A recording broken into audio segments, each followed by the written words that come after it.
Hello and welcome to Volume 1 Live. We're back today in an episode more epic than any other. We're covering the final chapter of Berserk, which means that my name is Josh Guts Michaels. And today, as always, I am joined by Megan, Casca, Perrine. Oh, I don't have my sword. Damn it. I'm Cody Skull Knight, but before he transformed Skull Knight. Yeah. The king. Yeah. King. Yeah. Go king. That's how he looked like. Yeah. Welcome, everybody. What an epic and intense intro. Thank you guys for being here. Thank you guys for joining us. Thank you to everybody who has been a part of this journey since day one. And if you found out about us and our channel along the way, then thank you for being here too. Make sure to subscribe to the channel if you haven't already. Hit the bell, all that good stuff. Today, of course, the final chapter. We finally made it. It's been a long journey. It's been an intense journey. We're at the end of it. A lot of emotions, a lot of feelings. How do you guys feel, Megan and Cody? Like reading it, I was just going through pages and just knowing this is it. Like this is it. Like I can't even fathom it. And where it left off, I was like I just felt so empty inside. Yeah. I feel so empty. Yeah. Cody, what about you? It was very interesting because I took a break before I read the final chapter, so to kind of get that feeling of waiting that long. Yeah. And I was just like, this is crazy that this is how it ends. Like, I know. Like from where it started. I'm like, it's ending on like a, oh, you bunch of wacky rapscallions. Yeah. I after we did our last video, I think a lot of people in the comments let us know that it didn't really, have a final or it didn't end necessarily. It didn't conclude anything. It was just the last chapter that Miura had and was available in like manuscript form, and it was the only thing his team could really turn into a last chapter. So I think in our last video we were kind of like going back and forth about like what could be concluded or what could be wrapped up, and even though it wasn't necessarily, everything wasn't necessarily wrapped up. It did still, something about it did feel like final, and something about it like did feel like it was over and this was it. And it was emotional and it was crazy. And just the confirmation, I guess, of a character that we kind of just already knew what the case was. Yeah. So that was just a final panel. Yeah, I know. What a crazy last panel. And that's what I mean. Something about it did, just feel final. I don't know. It was so strange. Even though, the story could have and, would have and was going to keep going. I don't know. People in the comments that I even read the last chapter on were saying like, damn, in the next chapter, Guts would have been so pissed. Guts would have been, but it was even oddly, given the circumstances of the ending, like it felt like very emotionally wrapped up too. Like there was just like something about the ambiguity and in the air of it all was like. Because I remember I asked my friend like how he thought about the ending, and he gave me this smile. He went like, it was fine. And I read like, yeah, that's what it means. We're just like, that's not a terrible note to end it, like to never find out what the story is gonna go. You can kind of get a sense of where it could go from there. Well, it's like it felt complete because we saw, the three. Guts, Casca, Griffith. Like that was the last couple panels that we saw. The three amigos. Crazy guys. And it was just like, Casca and then Guts and then seeing Griffith again. It was it just felt like wow. Yeah. Wow. We're going to go through, beat by beat the final chapter and give more of our thoughts and more of our reactions, more of our feelings to everything.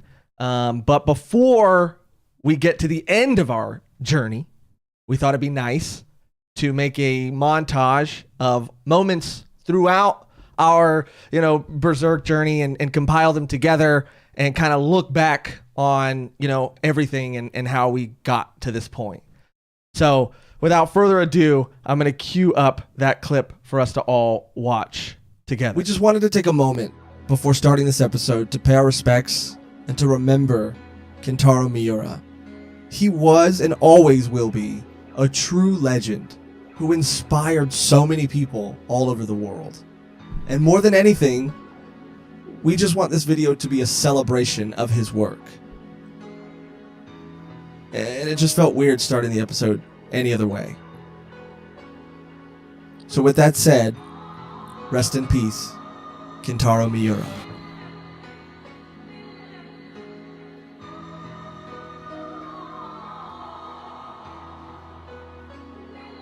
You know, sometimes it's intimidating to want to make content on something that there just seems to be so much content of already.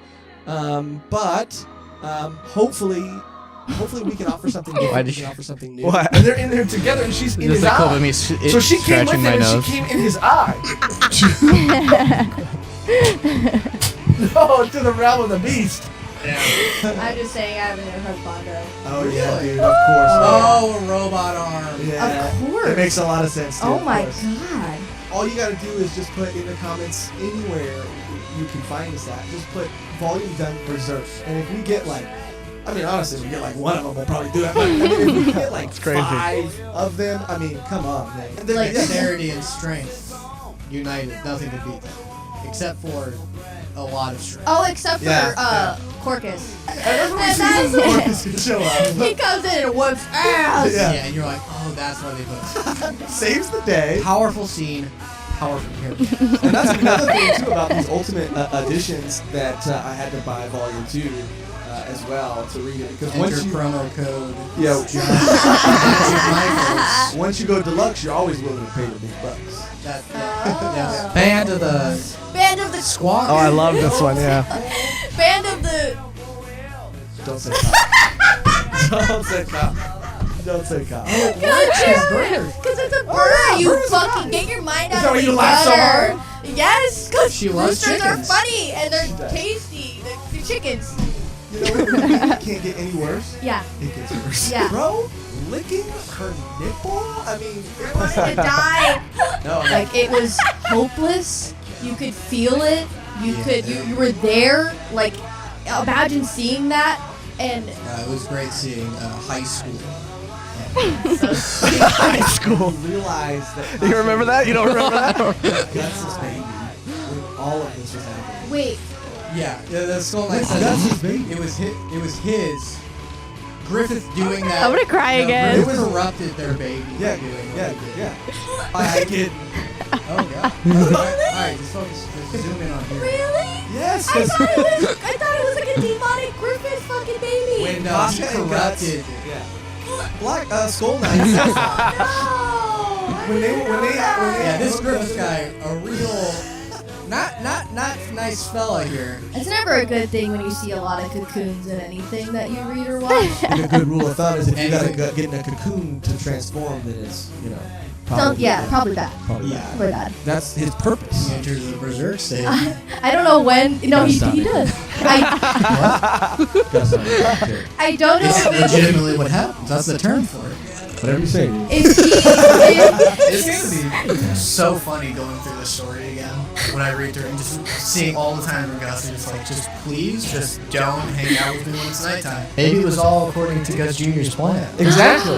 Working from the inside. They got a man on the inside now. A literal man on the inside. baby on the inside. Yeah. Make a joke about the little nose creature. Oh, he's like he didn't even like ask to be in that conversation. He was like super nosy about it. Sidra, you did there. Don't click that. Bust nuts for Gus. Bust nuts for Yeah. Roderick and Magnifico, they feel like older brothers who like smoke weed who are like starting a business, you know what I mean? Yeah. And they're like, dude, trust me, dude, people are gonna like, if we launch this, dude, people are gonna go crazy. Yeah, and there's like a comedy moment where he like bombs in front of like the whole room. Where he's like, I'd like to reveal my grandpa. Yeah. The realm of the beast. What I call your bedroom. The realm of the beast? That's pretty hot, dude. Reaction. That's pretty hot. Holy shit. Yeah. Cody. I think he was wiped out. I think he was exhausted. He couldn't even walk really because he just visited. You know. Oh yeah. They enter his mouth and just yeah. And same thing. What happens in the story? And it's what makes Berserk so beautiful. It can be an epic cosmic fantasy on one page, and the next page you're just entering someone's mouth. And Shirky was, she came on his back this time. Yes. Yeah, not in his eye. Well, how about this? In Berserk, guts get up in you. Okay. Okay. I like it because you don't even like it. If I'm talking about witches, I'm talking about Morta. That's it. That's just thinking about Morta. Yeah, Morta fan club. The art was like the best. Yeah. The best it's ever been. Yeah, and the best it ever will be. Yeah. And the best it ever will be, yeah. we want to take bets on if Griffith is dealt with by the end. So is Griffith going to get dealt with? You say yes. Yes. Cody says yes. Megan says no. Is Griffith going to get dealt with? I'm going to have to say yes. I'm going to have to say yes. Yeah, you were right. But I do think that someone needs to say no. Because I think you also could be right. I just don't see how. Boat works. Yeah. And I'm glad that there's two people saying yes and there's one person saying no. Because everybody's represented. Yes. Yeah. That's all that really matters. Equal representation for the yeses and for the nos. Well, for the witches and for the hoes, and for the liches and for my woes. Okay? That was so good I don't want to. Yeah, that was as good as the. And that's it. That's it. Wow. What a crazy journey, man. I mean, it's been a long time, but also like I feel like it hasn't at the same time. Yeah, it's been like probably like what? Almost a year. Almost a year. Right? It's Like survived 8 months? 2 studio. Yeah, survived 2 studio moves. Wow. Crazy. Even at the end, when we took our bets, we were wrong. We didn't really know. I was right. Well, me and Cody were wrong. You were right. You were absolutely right. We didn't even. What did we even bet with? Money? Was it money? Was it? I think it was like $5. I think it was like something small. Oh, interesting. Guess who's interesting. $10 richer? Woo! I'll take it. So now that we've looked back and kind of caught everybody else up on our journey thus far, what better time than now to jump into the final chapter and just go through it and give our thoughts on it. It was obviously it was a shorter. It felt like a shorter chapter. So short. Before we get into it, we actually have to shout out because we just got our first donation from Moses. And Moses said, "Love y'all. It's been such a long journey and such a positive experience to enjoy it with you guys. Congrats on all your growth through this." Aww. Thank you so much, Moses. Cody's giving you the thumbs up. It felt like a shorter chapter, and obviously there's reasons why it felt like a shorter chapter, but it opens, and something about it just felt so sweet too. It felt really just like it was the sweetest cozy chapter, I think, in Berserk ever. Ever. That's why it felt like it worked as like an epilogue. Yeah. Because it is just them like hanging out. Yeah. I mean, oh yeah, like we got for our niece a new dress, by the way. I'm like, oh, she looks good in that. Yeah. They all look so great, and everyone is just happy for once. Like everyone just feels happy. Like that's what was so impactful. Like Guts, he's still kind of dealing with stuff, but he just seems happy and content. He's not running from anything anymore. He's just living his life, and they kind of all are. And they kind of mentioned that too. Like they're members of this world now. They're accepted there, so they can live there. And it's just like that's where they're gonna live. That's where they stay. Yeah, just to see him and even their interaction and their group dynamic together, to see it like solidify and how it's been solidified over the course of the chapters since they met. We got another donation, guys. Oh my god. Oh my god. Oh my god. Where's the explosion? Oh my god. Shout out Bazaar. Or no, not Bazaar. He looked like he had Bazaar's logo. I know, right? The Dizzy Tuna. The Dizzy Tuna. Shout out the Dizzy Tuna. Megan, you want to read that one? Love the cosplays, guys. Megan, you make a perfect and hot Casca. Killing it. Thank you so much. Dude. I was like, if I can't have, Guts in real life, I'll be Guts' waifu, so, it might happen. And who knows what she may or may not do to this Dragon Slayer sword behind me. Okay, I'm not Farnese, okay? Casca would never do that. Casca would never do that. That's true to say. You're right. Also, who's to say? But also, who's to say? You guys, thank you so much, Tuna. We worked really hard. We'll show a little bit later, but yeah, we have some behind the scenes cosplay stuff that we're going to show later too. My role here is to highlight the work they did. Yes, to really punctuate it. It's to have a standby of here's someone just dressed in a shirt. Yeah. To if anything amplify the effect. Yeah, because if we were all three in cosplay, that would be, first of all, that'd be weird. Yeah, it'd be weird, off-putting, and overall just not the vibe. Not the vibe. And then, like you said, I think it would kind of like you wouldn't be able to recognize. It would, like you said, it amplifies, but you also wouldn't be able to recognize, like, are they in cosplay or are they all three? Do they all three just dress like that? Yeah, all the time. Like, oh no, like someone said I look like a background character. That's what I aim for. Yeah. Yeah, and if you look at the color of Cody's shirt underneath his sweater, he is kind of cosplaying a behelit. I do believe. Yeah. And that was his motivation. That's why I did it. But yeah, it opens up with them and their group dynamic, and they're all talking about the Moonchild, aka Guts Jr. Guts Jr. And Shirke is convinced that this is Flora, I think is her name, right? And Guts just not putting a word, not saying anything, not even giving a hint, not helping out at all. Yeah. He's like, he knows.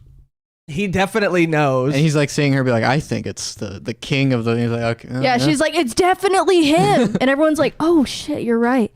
And then I think was her Flora, right? Yeah. Yeah, she comes in. She's like, no. I made pumpkin pie for everybody. Yeah, I made pumpkin pie. Okay, cool. Oh, you think? No, you're wrong, Shirke. And even it was so funny to see Isidro, and he was like, at first he was like, yeah, you seemed pretty, he like makes fun of her for being wrong. He's like, what happened, Shirke? Like, you seem pretty confident about it. Like, just that's what I mean about their group dynamic now. It's just so clear how they bounce off and how they play off of each other. Yeah. And him just like roasting her was, and that she like was kind of bothered, but also like letting it happen now, as opposed to in the beginning, she would have, like, she cast a spell on him and turned him into a monkey when he was doing stuff like that before. She's like, yeah, no, I'll take the L. She took the L. Yeah. Yeah. Before we keep going, we have to keep shouting out these donations. It's a special event and it's a special occasion. So we have to shout out another donation from Davies. The first one from Davies. Davies says, it has been so wonderful seeing you guys go through a series that has been important to me for over 15 years. Thank you for the amazing content. Oh, thank you so much. Thank you, Davies. Do you have the chat pulled up, Cody? Yeah. If you want to read the next one we got from Bazaar. Shout out Bazaar. Thank you so much. Oh, nope. Oh, yeah. Okay. Yeah. Bazaar says, I love your modern day Corcus cosplay, Cody. That works. That works. Yeah. This is a power hoodie. Definitely. It does seem medieval, and it does seem like something Cody. That's why I like it. Yeah, very burlap sack-esque. Corky. Yeah. Corky Decker. Corky Decker. It does seem like something Corky Decker would wear. Yeah. Yeah. Cody's alter ego, Corky Decker. So, after that moment, and after they realize like that it's not, Flora, that it's not who they thought it was, or at least Shirke thought it was, Guts tells them to take this Moonchild, this child, to Casca. Mm-hmm. Because like you said, Cody, like Guts knows. Like, he absolutely knows what's going on. Yeah. And there's a beautiful, I don't even think there's any words. It's just a couple panels of like Casca like laying with the Moonchild, aka Guts Jr. And now she, has all of her faculties now. Yeah. She is, Casca again, but she's asleep. And I don't even know if she knew that the Moonchild was there, like, or Guts Jr. was there laying next to her or not. Like, I mean, they were like cuddling and holding each other, but it is also like it made me a little emotional that it was happening, like, when they were asleep. There was something like peaceful about it, but also like, because I only say that because when she wakes up later and the Moonchild's not there, she kind of like touches the bed, like, was I dreaming? Was that real? Or was I half asleep? So it makes it a little crazier that she may or may not have even known. And even if she doesn't, I think she for sure felt it. Like she felt Guts Jr. there with her. Until she has a realization. Yeah. I also like them mentioning that, like, time's convoluted here. So, like, a full moon could last, like, way longer. So I'm like, okay, well, that bodes well for Guts Jr. then. I know. Colon being another name for Guts Jr.? Yeah. You're colon. Oh. Yeah, not the punctuation. Yeah, I thought it was the punctuation. Like, you did? okay. And you were still for I it. thought you were saying colon, and then you were going to say another name. Oh, another name. Oh, and you were so excited And I was like, just to hear something else. Okay. No, I thought you were going to say, oh my gosh, we got 2 more donations in the meantime. We have to shout out the first donation that we got is from, I think it's L30 Nard 0, which I think is Leonard 0, a $10 donation. Thank you so much. Thank you. The next dono, not to be scoffed at. Oh my God. Ryan? From Ryan H. Oh my God, Ryan. Do one of you guys want to read Ryan H's comment? Me? I finally read the last chapter thanks to you guys. Thank you so much. Thank you, Ryan. Thank you, Ryan. Thank you so much for your donation. As a general rule, if people donate a lot of money, you would read them. Why? That's like the tier of like people reading. Okay. Yeah. Sure. I'm glad that, we played any part in that. And, it is something that when we were going through and we were compiling all the clips for that montage, it is something that was said in the beginning when we first started, which was just that, it is a series that is intimidating. Any long series that, is a classic, considered a classic, one of the greats, and one that has been out for so long, it is intimidating to start. Yeah. And, our hope in the very beginning, our hope was that if just by us starting it, if anybody could use that as an opportunity, as a chance to start it themselves and read it, like that's, really all we kind of wanted. Yeah. And hoped for. Yeah. I mean, now completed it. It's like, I will not stop recommending it. Like, it feels like you just have, it's like, it's mandatory. Like, you have to read this. You Especially if you're into anything that's a fantasy story. It is like, if you want to just know what they're doing, you do kind of have to read Berserk. Yeah. To get like what this story is doing, because everything is referencing it. Or even like, I mean, just recommending it to people that don't necessarily or aren't really necessarily like fans of manga. Like, just like, look at what this is. Like, this is a manga. Like, people that maybe like comic books or anything else, like, read this. Like, it is a great way to show like what manga can be. Yeah. And it elevated the medium for sure. Yeah. And I think, I can't imagine, like, it set a new bar. Like, I can't imagine that, anybody going forward wouldn't also be intimidated as like an author or a mangaka. Yeah. To like have to like live up to that, especially if they're also like wanting to create some sort of fantasy. Like, this is huge. And this is the standard. This should be like the standard, and just so much the work and the love and the care that he put into it. I don't know if standard is fair to other people. I think this should be the standard. It should be the standard for everything. Okay, this is the best story of all time. I think the bar for sure. The bar. I would love if everything was like, or we have to do Berserk. But think about then, just how elevated the medium will become after that. Yeah, a lot more crossbow arms. Yeah, hopefully. Sure. Fingers crossed. Fingers crossed. Finger, yeah. Crossfire. Oh, well, crossbowed is. Okay, right. I think cross and O. I think you're having a. Okay, I'm fine. I'm done. All right, are we gonna have to go into the realm of the beast right now? No, God. Not that realm of the beast. The realm of the beast from the manga, where they have to go into Casca's subconscious and really save her. Subconscious. Oh, Casca-ness. All right. Yeah. Where my you guys dog's are really punctuating each other's mediocre puns today, huh? What? It's a Berserk Club. Sorry, we have to do it. Meaty Coscork. Okay, all right. Okay. God. I liked that one. Let's pick back up where we left off. So it is, that heartfelt moment. And then a super cute moment with Guts Jr. when he comes out and Guts is like training out there in the field. Oh my God. I literally started tearing up. Yeah. And so cute. He's literally in his armor, like what? Yeah. Are you kidding me? He's just like pops up and he's like, what are you doing? And he's like walking around in it. And I'm just like, I was like, oh, is the armor going to form around him? oh God. That would have been cool. That would have been bad. That would have been cool. I mean, it would have been bad because of the implications of the story. But I mean, it would have looked cool. but it Like would've looked cool. baby armor. Yeah. Chibi Berserker armor. Yeah, he is kind of like Chibi Guts. You could make Chibi like Berserk armor canon if it like formed around him. Oh, it could. Even for like a panel, like a second. Oh, just like And a second. time moves different in the realm that they're at. So That's true. time moves different. So it could be, it could be like a long time, but it's really a second. You know. I get what you're saying. I'm just saying. You're just saying. But Guts has this moment with the Moonchild with Guts Jr. And like you said too, there is something that is like, this is at the end of his journey. So I mean, sweet. this is what he's been fighting for. In a lot of ways, he's been fighting, and he's had to like learn throughout the entirety of his journey, like why he is fighting and what matters and what is important and what exactly that is. And he's here, and he feels, I think, this like connection, and he feels this, this like bond. He's sort of bonded to this thing, this entity. And I think that's when Casca like wakes up and has this like, there's a panel of her, and she's sort of, it's during the eclipse, or there are, images from the eclipse like surrounding her, and it's just that panel of her and the embryo, the fetus. That's when I was like, oh my God. Yeah. Of course. Like literally, of course. Yeah. Like it's him.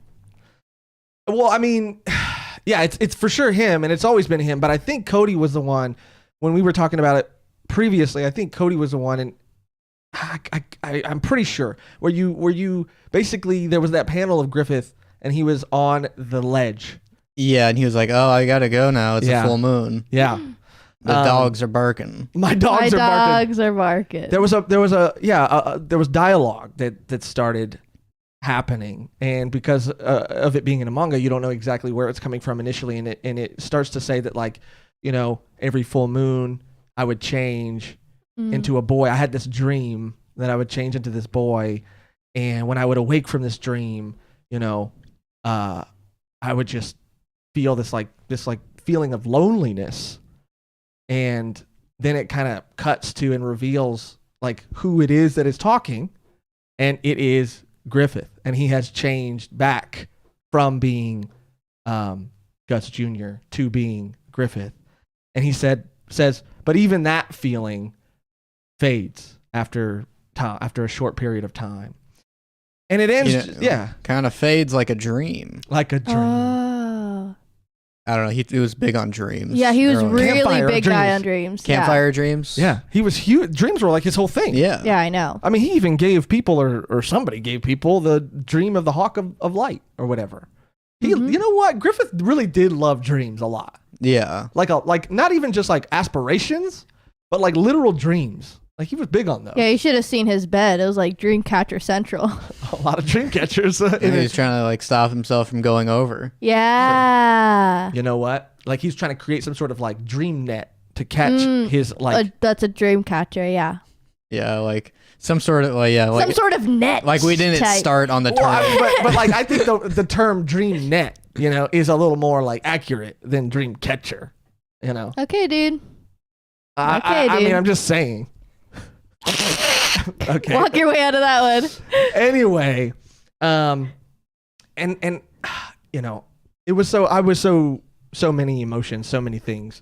But that last panel of Griffith, that's the last panel that's the panel that it ends on. Mm-hmm. Right? Mm-hmm. Well, it's Casca looking out the window, because then she's like, oh shit, like it's Guts Jr. So she like goes out to see him, and then Guts is kind of there with Guts Jr. kind of chilling, and then you see like a little white hair, like Guts Jr. speaks, and then you see like the white hair flow, and he's just like, Guts is like, and Casca's like, yeah, which is crazy because like that's like the first time like Casca like was able to like see Guts. Like every time she sees Guts, she goes into like panic mode, but this time she's like looking at Guts and Griffith. Yeah. So it was just interesting, like what could have been like after. after this. Fact. Like, oh, it's so crazy. Yeah, and to see that transformation too, because it is like, I think it shows like the back of the Moonchild or Guts Jr.'s head, and then it slowly starts to turn, white or whatever, and you get to see him transform into Griffith. And like Cody said too, it's like the band's back together. It's just like the three amigos, like, and they are just, everything that they've been through, everything Casca, I think, has been through, and Guts for sure has been through. Yeah, Griffith. Well, Griffith's had to deal with politics. Oh, poor baby. He's had to talk about the deficit and the budgets. Yeah, budgets, and crunching numbers and stuff. That's nothing to scoff at either. Okay. Yeah. I'll scoff all day. Band of the Scoff. Oh, okay. That was good. All right, finally I get one. I had to get one on the live. Yeah. But yeah, it was, again, I don't want to repeat myself too many times. For me, even though it is a cliffhanger in a lot of ways, because, obviously how Guts would have reacted in the next chapter, how Casca would have reacted. It's an interesting observation too, that Casca can see Guts the first time, maybe because there is some sort of greater threat, some sort of greater evil, or, optimistically, maybe she finally recognizes Griffith as the reason and the cause for all of these horrible things that have happened to her. We'll never know. And when I say never, that's a question I want to ask you guys too, is how do you feel about the series potentially continuing? Like, because I've heard about, the author will die, but when they leave notes and stuff, and then it's like someone else can come in, or like a family member will come in and like finish it based off the outline that they left, and it's like, yeah, it won't be the same, but at least you got like, they did have the story written out, at least the bullet points that we're supposed to hit. So if he did that, like I'd be like for it. Yeah, I'd be open to it too, for sure. Like obviously it's not going to be Miura, but if it was the type of thing where he had mentioned, a lot of mangakas do, especially for long series, like they will have set aside like, notes or something, like in the case of an emergency, like if I do pass away, like here's what I want to continue on.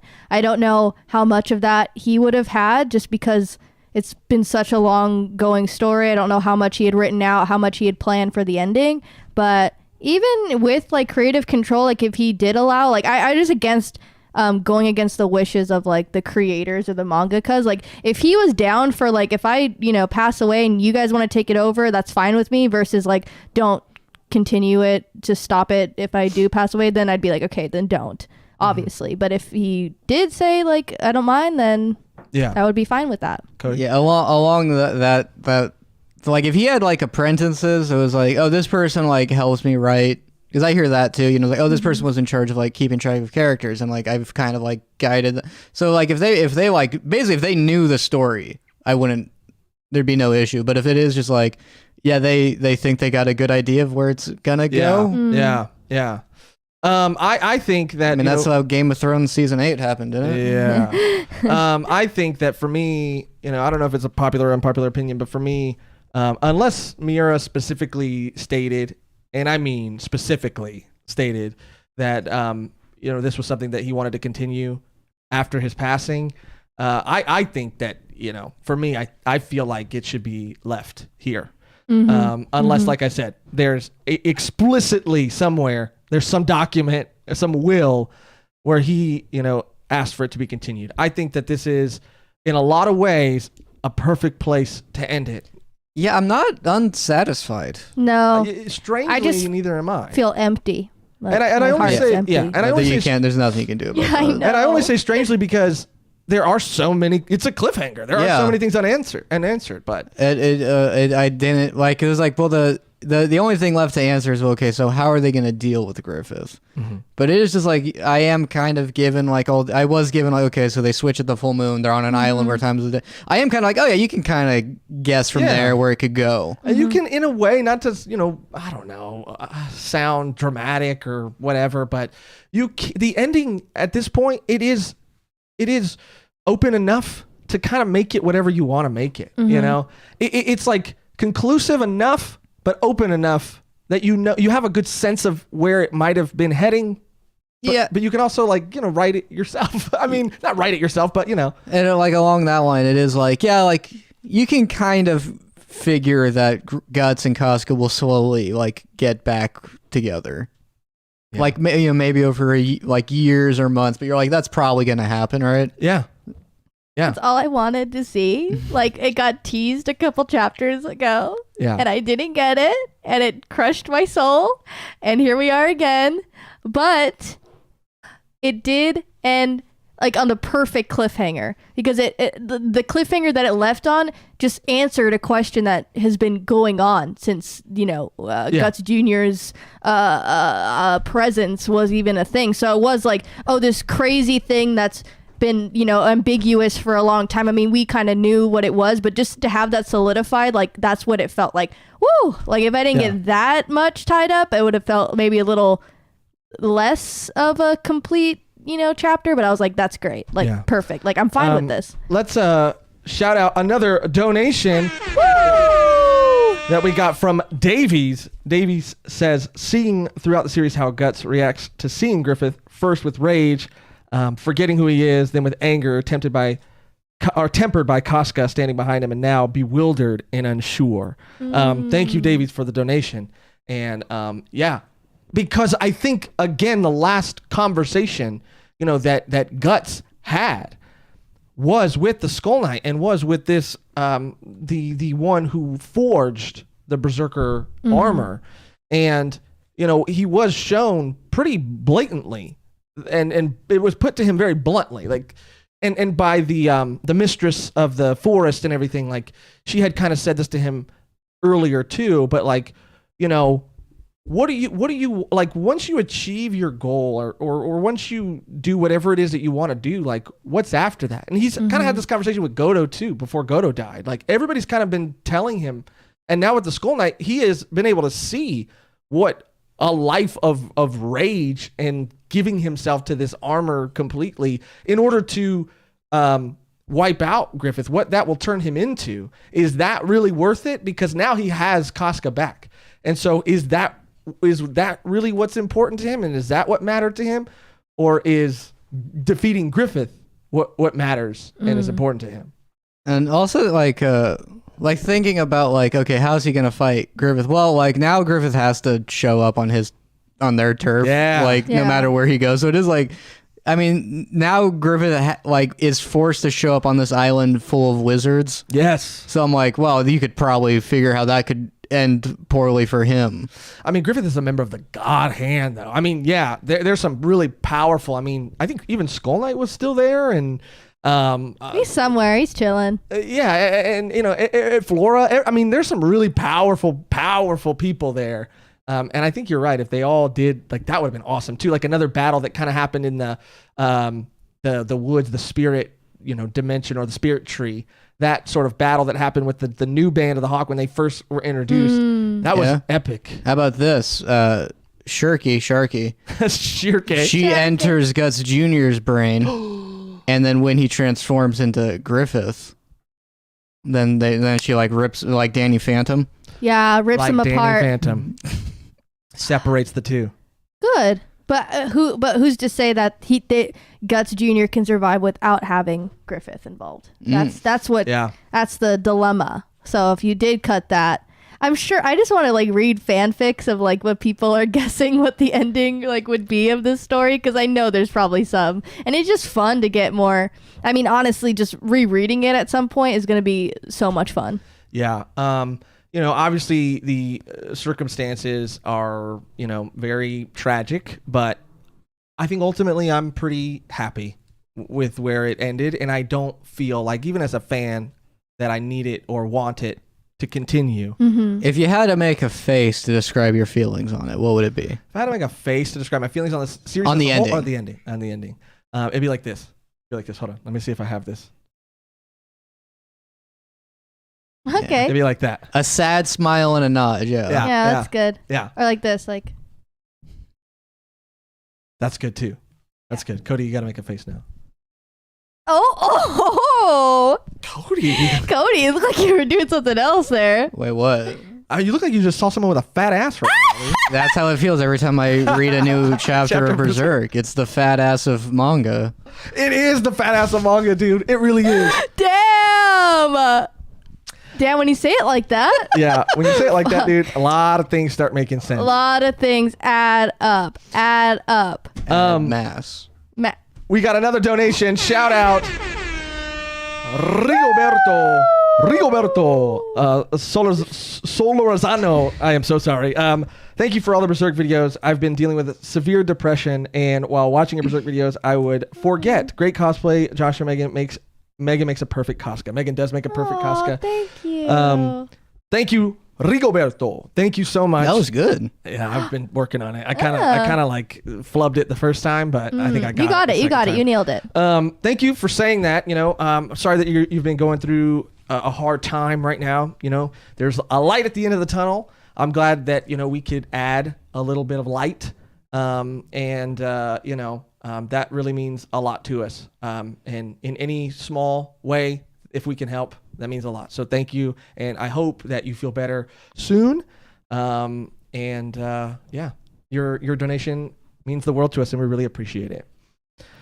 Let me ask you guys another question. What I think would be fun to do is talk about the series as a whole. Talk about, like, maybe if you guys feel prepared, the arcs, maybe what your favorite arc was, what your top 3 arcs were, in what order, or just some of your favorite moments, like a favorite interaction, a favorite fight, a favorite piece of dialogue.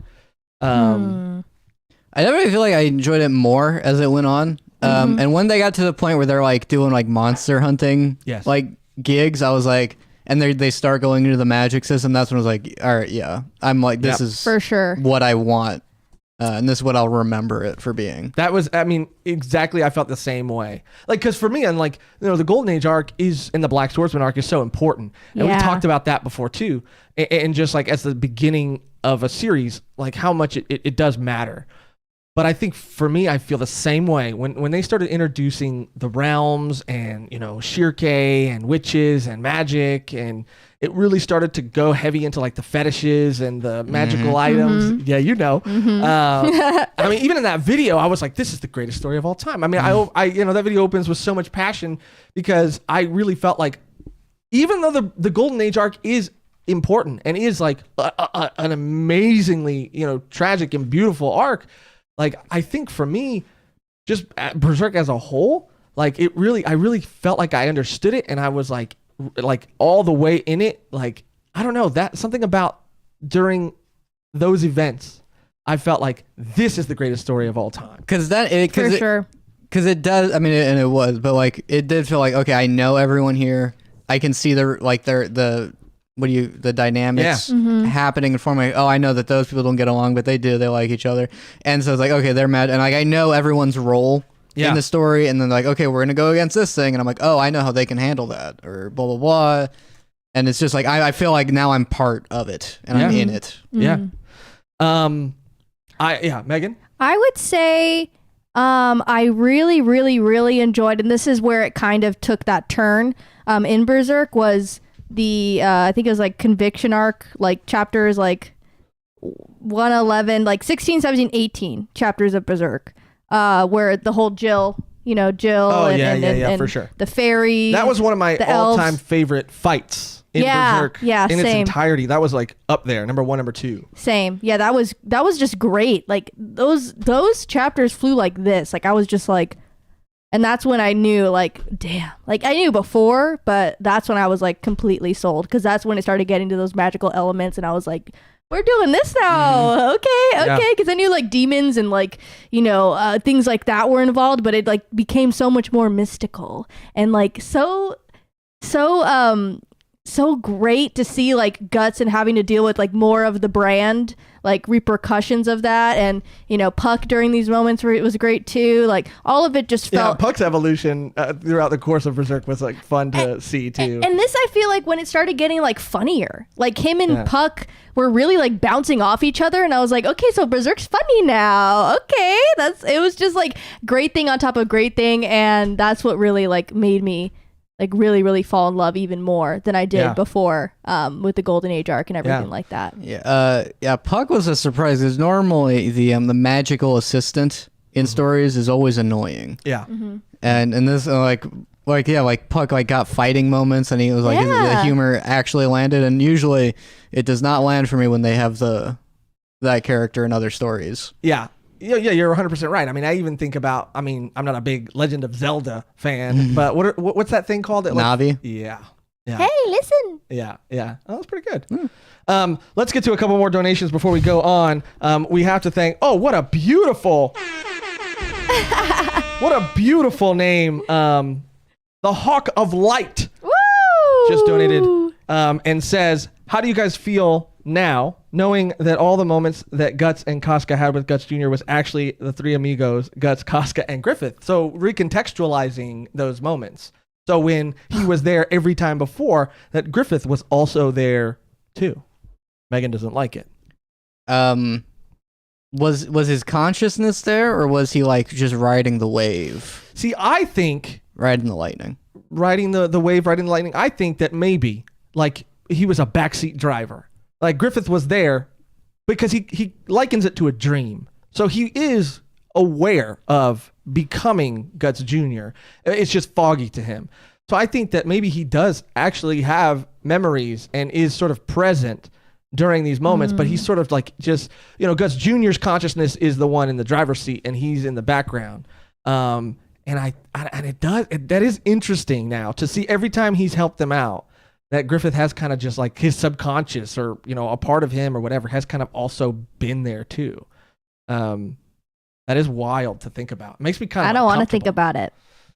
Well, I mean, honestly, in one way, like, fuck Griffith and like, not one way, all the ways. Well, yeah, but I mean like, and he actually, whether he liked it or not, he played a part in helping them.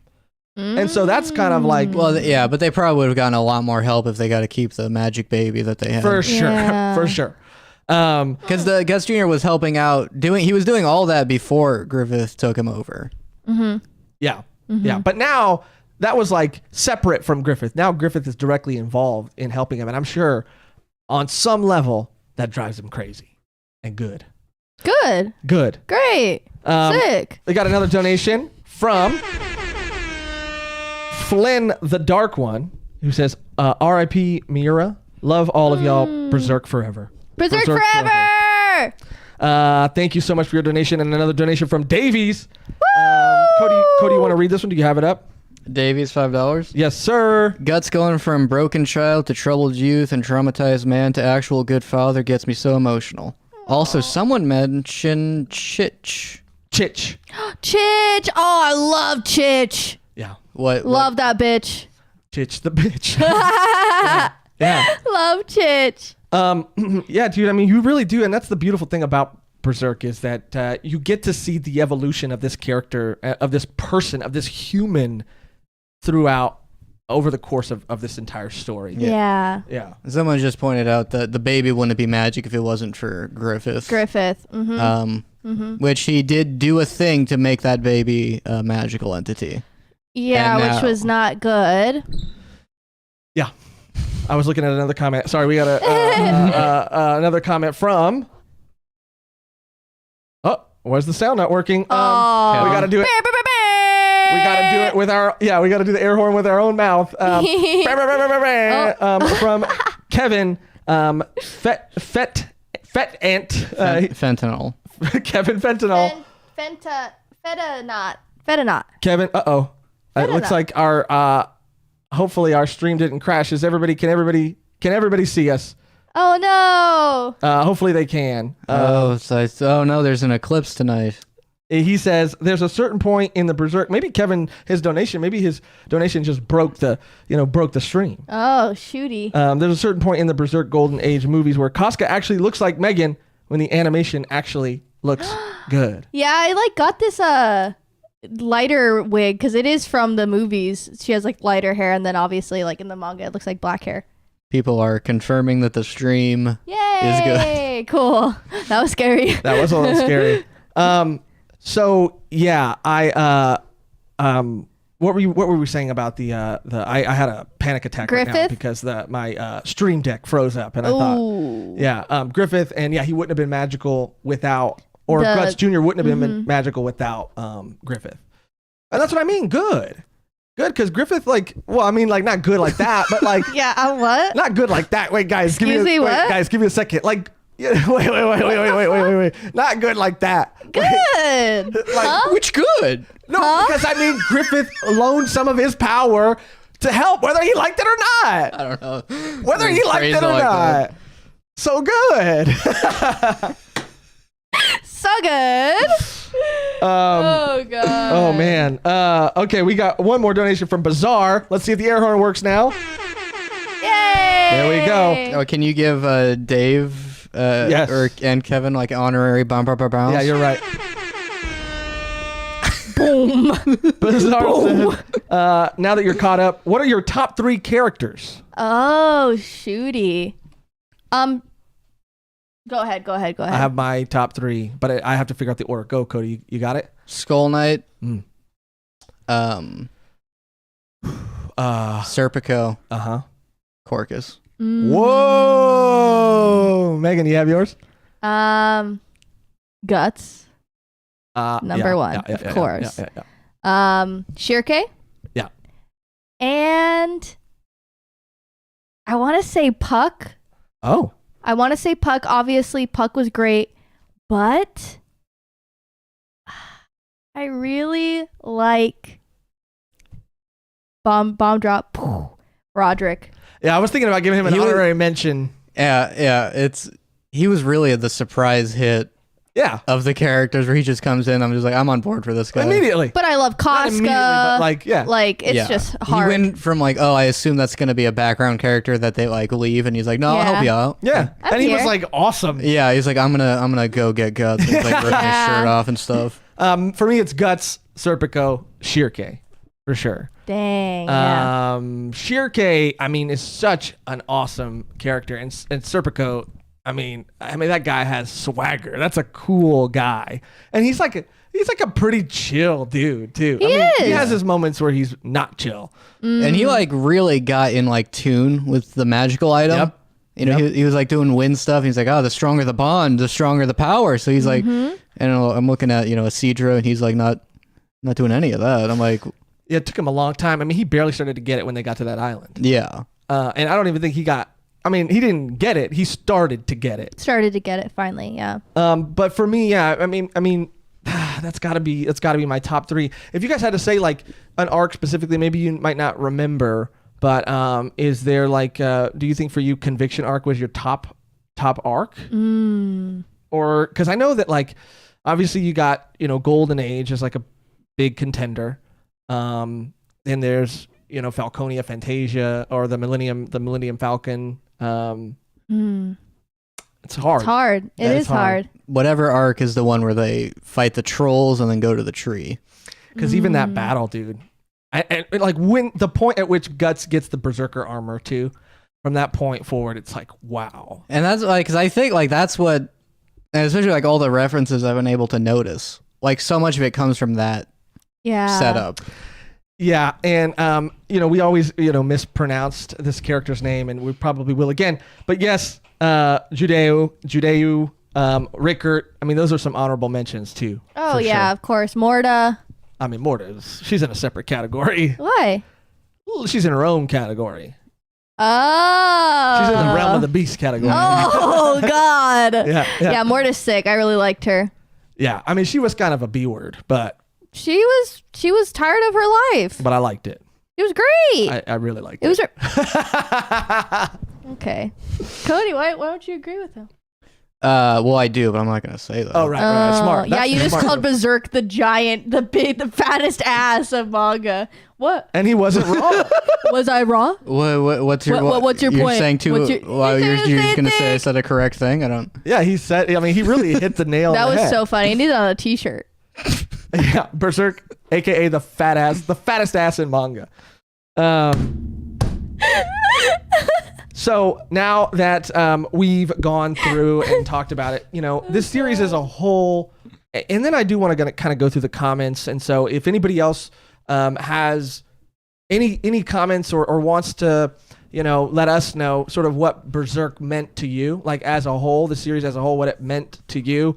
And if there was anything that maybe you took from it, learned from it, even if it was like from the characters or from the story or the magic systems, anything at all, let us know. And then we'll kind of go through and talk about, what the series as a whole meant to us. But before that, we got to shout out. Funk Yek. Funk Yek. Special mention to second best girl, Farnese. Oh, that's another question. Yeah, I'm surprised you didn't put Farnese on your list. I mean, Farnese didn't and that's the thing. When we started going through Berserk and we got to Farnese and her introduction and the first couple of chapters or volumes she was in, everybody was like, just wait, dude. She's going to win you over, dude. You're going to be obsessed with Farnese. And yes, by the end, she won me over. But, not enough to be like top 3. I do feel like her character is left. It's a little... I think that's the least done. Yeah, it's a little far-fetched. Yeah. Oh. That was a far reach. That kind of sounds like Farnese. Oh, that's better. It wasn't even... No, actually mine was. Okay. So, do you guys want to take the lead? It could be short, it could be sweet. We've said it kind of throughout all of our videos. Each video we kind of mention it, especially towards the end. Like and subscribe. Yeah, we did say that. And just in case you forgot, you should always subscribe to the channel. Thank you, Cody, for teaming up. We'll start with Megan. What did Berserk and what has it, now that you've completed it, what does it mean and what has it meant to you? Going forward in like stories and obviously like all of the things that are that derive from Berserk, it's just crazy. I have so much respect for manga in general as a medium now than I did, I think, even before I started reading the story. Like, I was just blown away, and it definitely, like, exceeded every expectation, all the hype, everything that everyone said it was. Like, it exceeded all of that. And I can't believe how much, like, even in the first episode I mentioned, like, reading it, I was like, I was not expecting to like this going in. I don't know why I kind of put that up, just because I'm not like a huge like fantasy type person. I read other stuff or like watch other stuff, but I just like immediately, like, the first couple chapters, I was like, oh, this is awesome. Yeah. Like, it just blew me away. Not to add on, but I think that, like, I was kind of surprised and shocked too, because, like, I think when you look at the surface, Berserk on the surface, knowing nothing about it, it does just look like an epic fantasy that's all about, like, the most metal shit you've ever seen. Yeah. Most hunk of iron. Yeah. Yeah. Shit. And so when Megan, like, really started to, like, feel connected, and me too, and Cody too, I think that, like, but I was also really surprised at just, like, the complexities and everything that it had to offer outside of just being metal as fuck sometimes. Just like these relationships and these emotional connections with these characters. Well, that was interesting, because, like, all I knew was, like, okay, so Doom, they're like, oh, Doom is like sci-fi Berserk. So I went in expecting, like, a lot more, like, fighting, and he, like, jumps into a horde of demons and, like, cuts them. And then really, like, the fighting is cool, but, like, there's way more emotional stuff and character stuff in it than, like, the what I went in expecting. Yeah. Same. And that's kind of what I mean. Like, I did not expect the heart that this series has, and just, like, Guts as a character. Yeah. The character development in each of these characters you see throughout time, like Guts, Casca, Farnese, Serpico, like, all of these important characters, like, go through so much, and, like, you feel that, like, it's so real, and the story just has, like, 10 out of 10 on everything. Like, it has horror, it has the fights are amazing, the art is amazing, the storytelling is amazing, the character development's amazing, the character designs are amazing, the romance in this story is amazing, the world is amazing, the world building is amazing, like, the magic systems are amazing, like, everything just really is amazing. No, it's just so incredible how it could be just across the board, like, brilliant. Yeah. And I would say this. Yeah, it's just, this is like mandatory reading if you want to get into, like, I don't know. It's just like I'm like having finished, and I'm like, okay, cool. Now I get, like, what all these things are around me, because it was like putting on the They Live sunglasses. I'm like, oh. Yeah. It replaced it with this is a Berserk reference.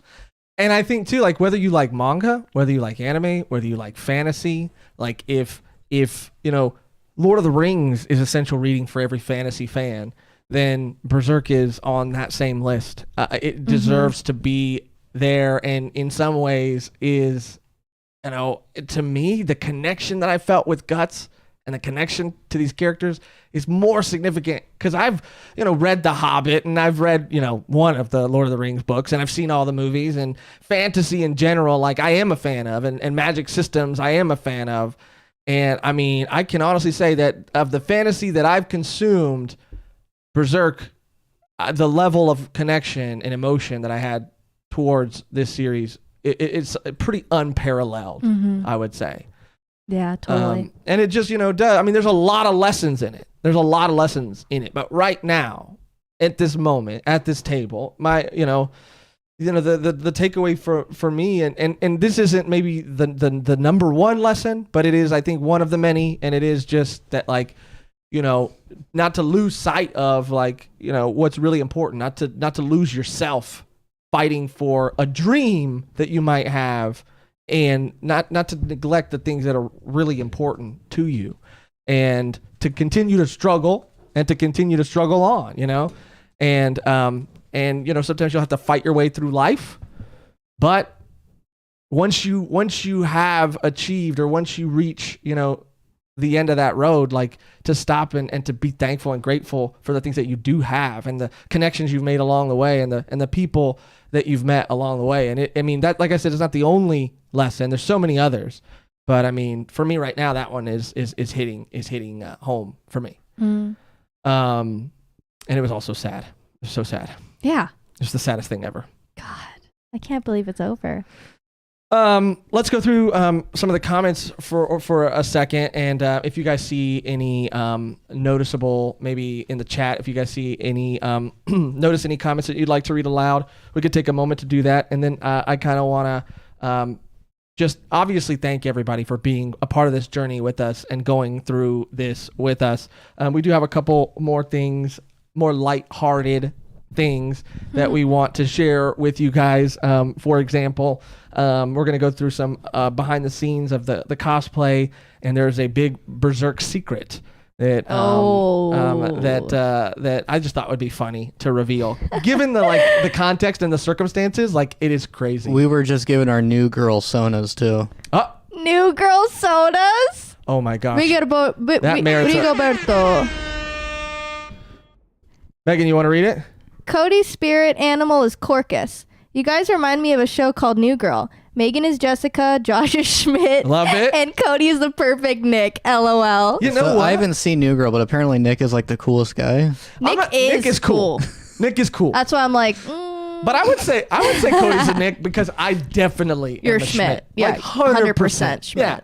Like it's it's actually a pretty good show. Like, it's not the greatest show of all time. It's funny. But it's a pretty, as far as like sitcoms go, yeah, it's pretty funny. I like it. I just started watching it again. I didn't watch it all, but it's pretty good. All right, now let's do our Big Bang sonas. And I just want to say Cody's Sheldon. Oh, of course. I'm just kidding. Of course, yeah. No, the thing is, that's accurate. No, you'd be That's Leonard. why it hurt. No, you'd be no. You wouldn't be. You'd be Leonard, but you'd also be what's the other guy? Howard? Howard, is that the one that's Raj? married to that? No, I think it's Howard. Howard, yeah, is married to the girl with the glasses. Yeah, you're Howard. Because of the glasses? No, Leonard has glasses. Leonard too. has glasses. And you're like a mix of those two, huh? Wouldn't you say? And Sheldon.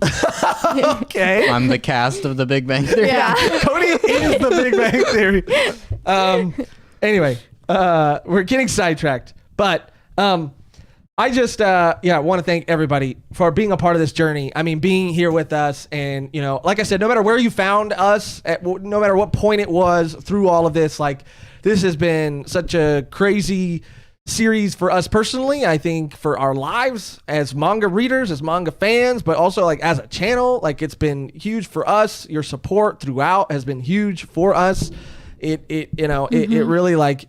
And there isn't a more perfect series to, like, to do that. No. You know, and I don't know. I mean, I just, you know, I do just want to make sure that everybody knows just how much, you know, we appreciate, you know, you guys being here and being a part of it.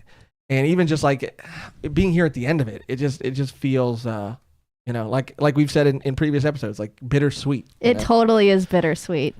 Did you guys maybe find any comments? If not, then, you know, we can go through, or I could vamp a little bit longer.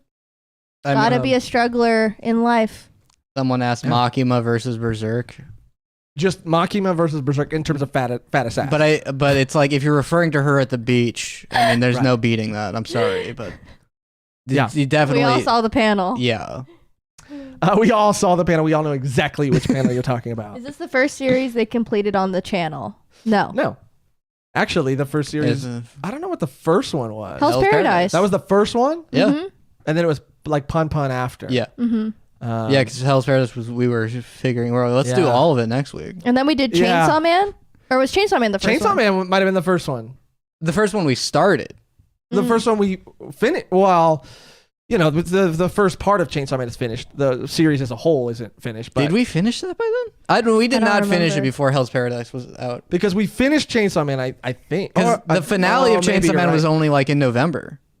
Do you remember the 21st of September? Remember. Because then we also did Fire Punch. Let's not forget that. Fire Punch. Why'd you say it like that? Interesting. Fire Punch. You said Fire Punch. Fire Punch. Maybe because I felt a little Captain Falcon the way I said it. Who's that? He's the Falcon Punch guy. The Falcon Punch guy. Who Falcon is that? Punch. He's punches falcons. Yeah, I only know him from Super Smash Brothers. Is he in any other game? He's from a very unsuccessful series, I think. But he's like a mainstay of the Smash franchise. Back then, the fact that he said anything in English was like, that's a catchphrase. Falcon Punch. You know, because everyone would play. Like, no one knows who any of these people are. Yeah. Captain Falcon must be cool because he's in the game. That's, I think, the psychology of it. Because I don't know. Now that I never even thought to question what franchise he was from until this very moment. And I'm like, where the heck is this guy even from? Why does he get to be in this game? Yeah, he's next to Metroid. Give me a break. Which Samus is my go-to.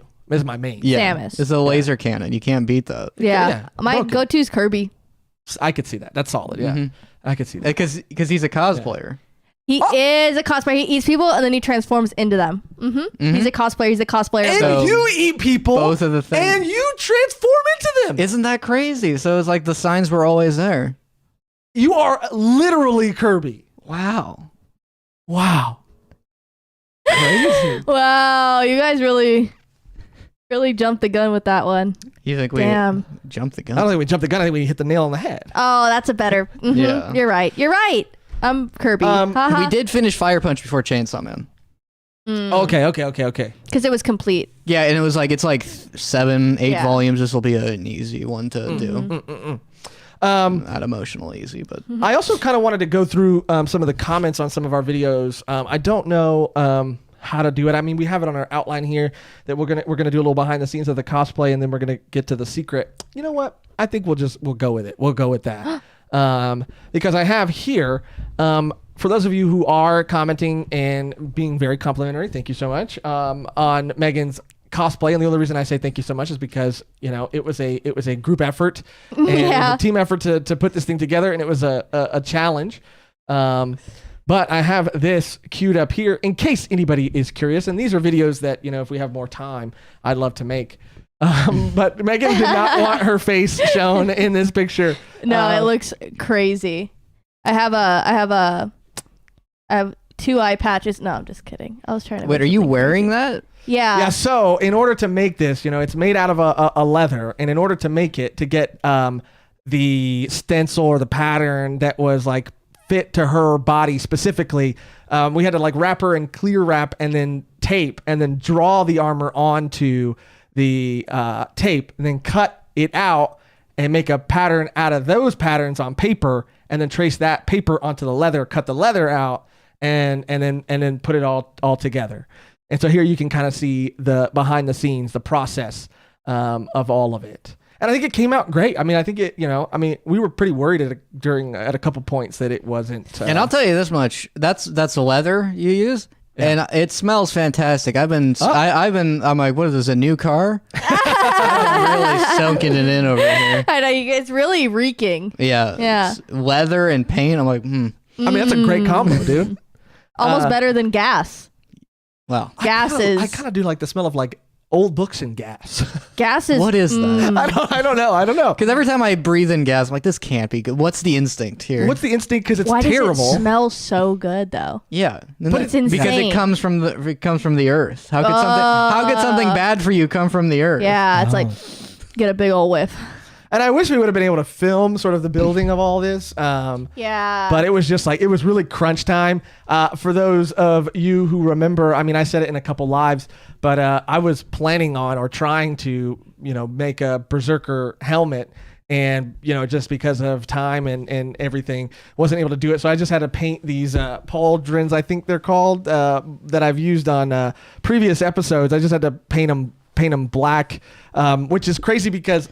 Oh, you'd painted them and then you had to wear the cape over them. Well, yeah. I mean, the cape keeps sliding down, but at a certain point, I think towards the beginning of the stream, you can see more of it, but it does keep sliding down.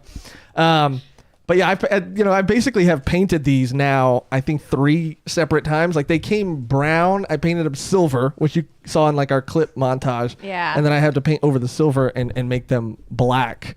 But I think you work with what you got. You work with what you got. I mean, yours is pretty like perfect. I want to make like, because this is only the front part. Oh, you guys didn't know that. I shouldn't have given that away.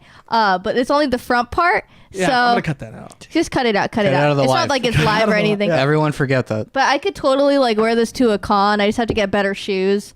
And I would... Like in general, or? But in general, I have a shitty selection. But yeah, I would love to wear this at a con because I never... Well, not that I would recognize it. I mean, I'm sure if I went to a con now, I'd be like, oh, that's a Berserk cosplay. But I feel like there's not a large cosplay...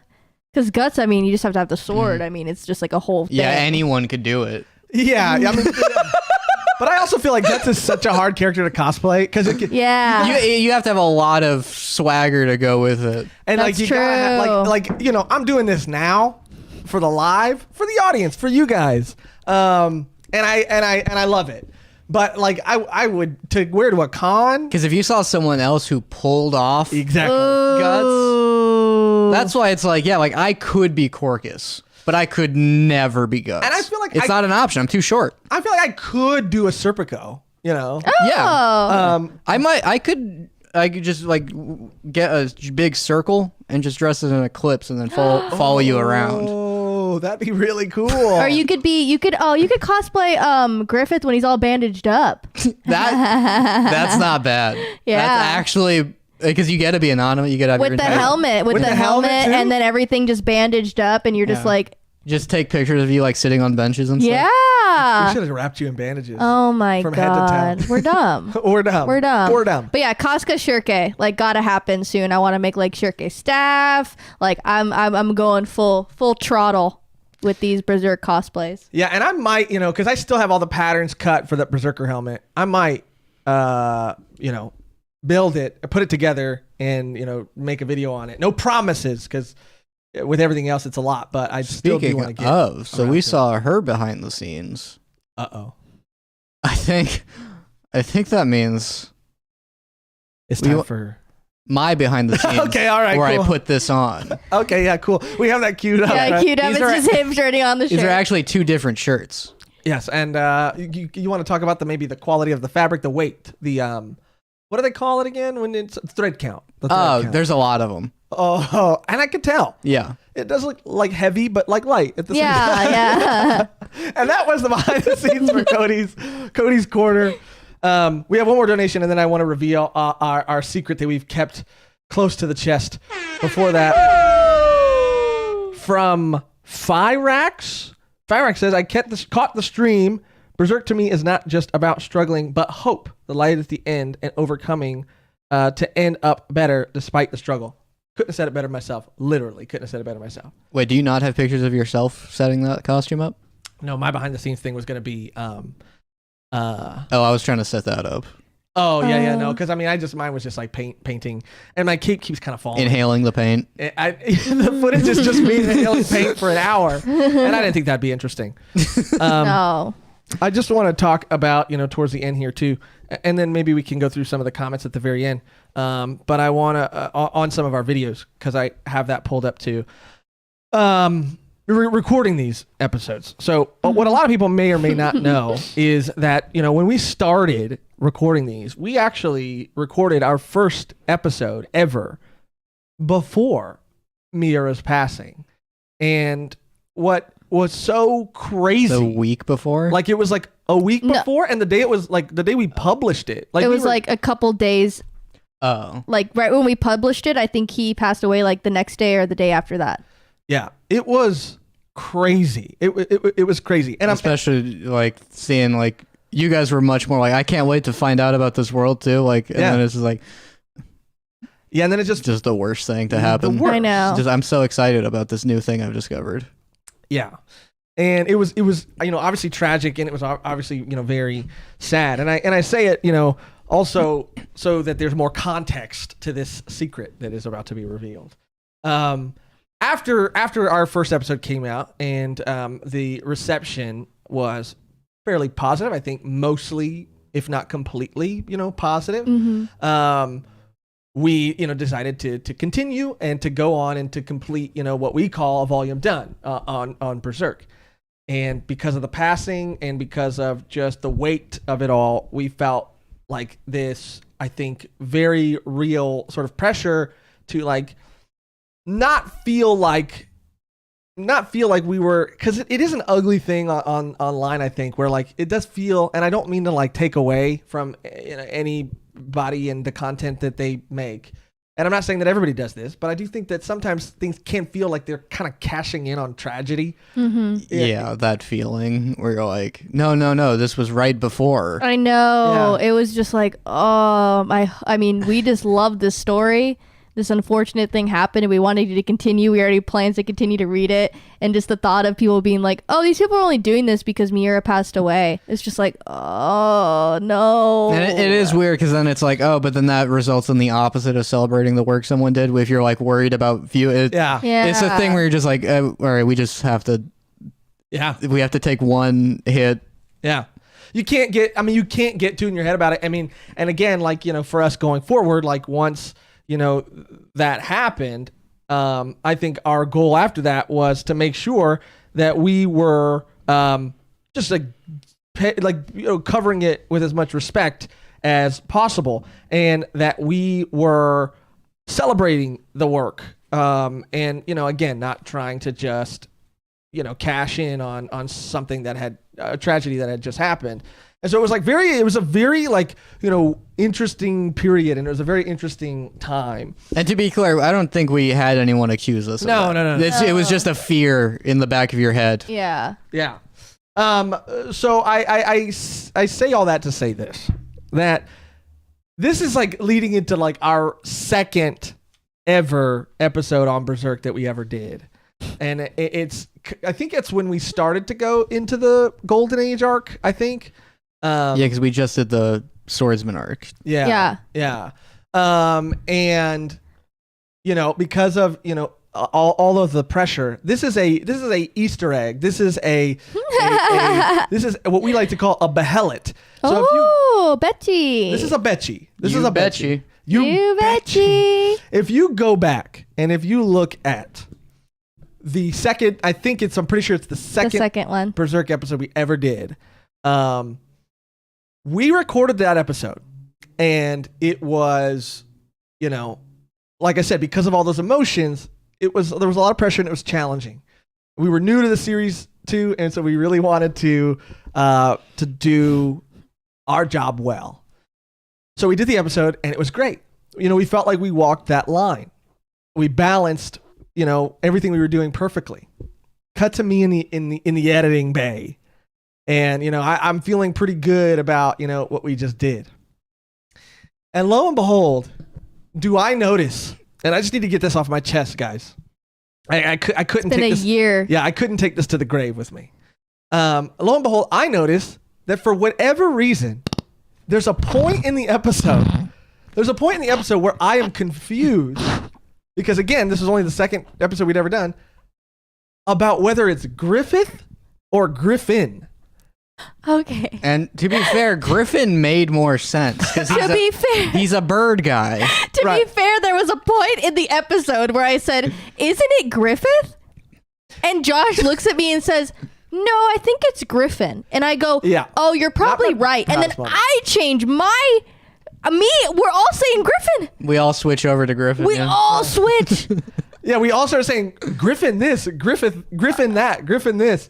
Gryffindor. Oh, what a you did not get assigned to that house. Yeah, everybody Gryffindor. So I think that like for me again, I'm like editing this episode and I'm like oh no. Just like everything is like I'm just in panic mode because again, the timing of everything. And so if you look at that episode and you watch it back, basically what we did is we re-recorded the episode, but because that's the nature of our show, there are bits and there are things that you can't recreate. There are things that you can't do a second time because then it feels, fake or not genuine and not real. That's why we try to not talk about anything outside of recording. Exactly. So if you look really carefully, because we all wore the same clothes and tried to set the cameras up in the exact same way, if you look really carefully, half of the episode is from the first time we recorded, and the second half of the episode is from the second time we recorded. And in the first time, if you listen very, very carefully, every time I say Griffith's name in the beginning, I sat there for hours and dubbed over my own freaking voice. Dubbed over every time I said Griffin and just sat there like a freaking maniac. And I was just like this, Griffith. And I was trying to get the enunciation, right. For the folks at home who don't know your sleeping schedule, can you let them know what hour this was around? This is like 4 o'clock in the morning, dude. 4 o'clock in the morning, and my roommates just hear me just Griffith. I mean, it was crazy. And again, like to some people that might not seem like it's a huge deal, but I mean, just it's because of the timing of it all. And just really wanting to be as respectful of this series as possible. Yeah, it would have been insane if we're like, we're like, that whole intro that you recorded, paying your respects to Miura in the beginning of the episode. We all wore black. Like it was a very emotional, trying to be as respectful and walking that line. So we're just butchering Griffin. Yeah, Griffin. Like what?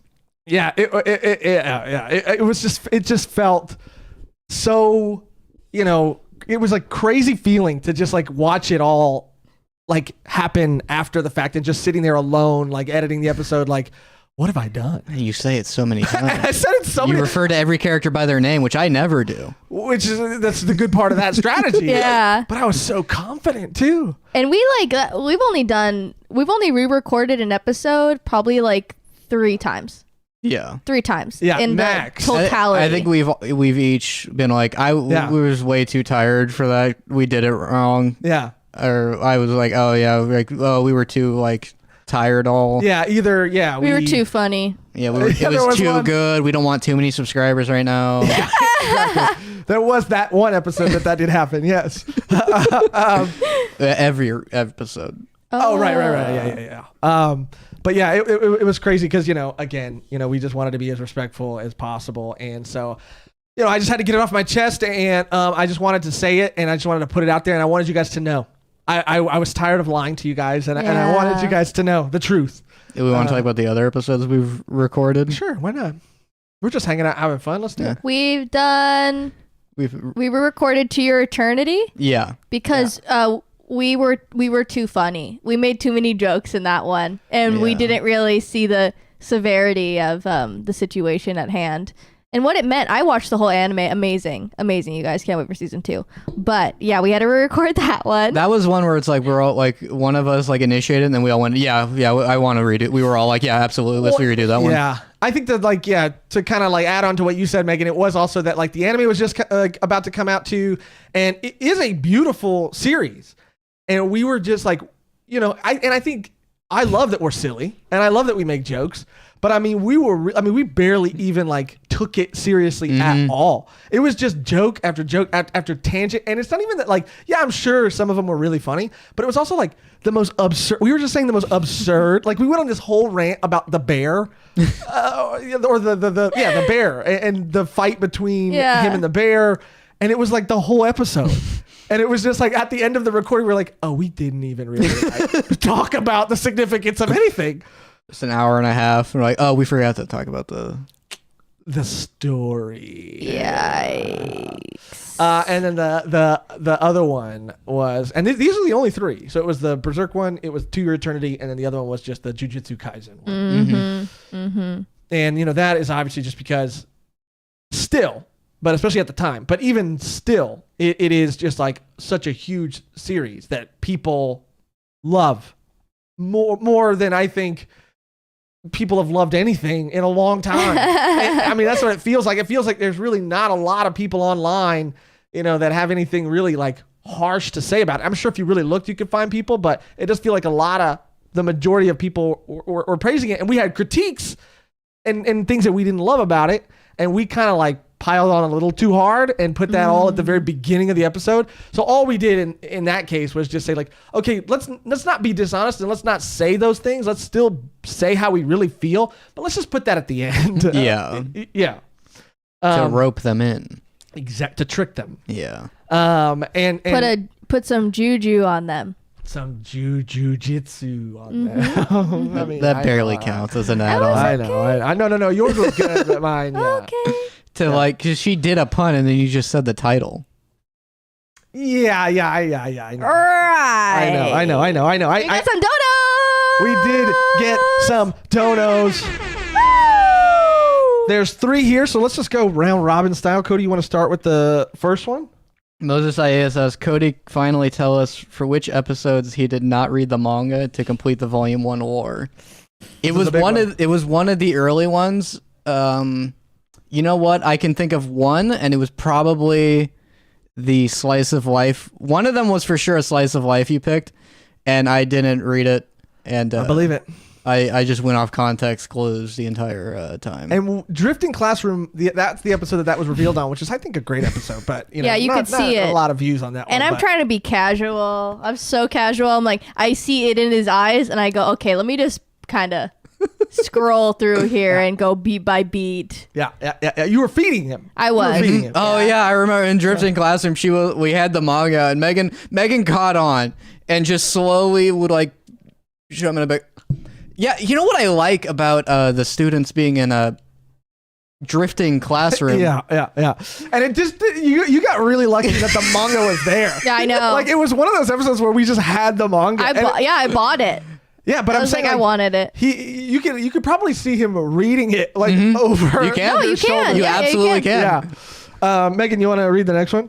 Good to see you make it through this journey and digging the cosplay. Someone get Cody a Serpico cloak to make it a trifecta. Yes. It really is just a green piece of fabric. Well, I do have my Serpico jacket in my car. Should I put that on? It's too late now. Yeah. Because I remember I well. brought it, but then I was like, we're already sitting down. Yeah, we should have just gave you like the AOT cape. Oh, yeah. Oh. That would have worked. Because you wouldn't have seen the scout symbol. Instead of Serpico, it's Sasageo. You could have just said I did like it. Sasageo? You could have just said it Serpico is Sasageo. Yeah. It worked better. I did like it.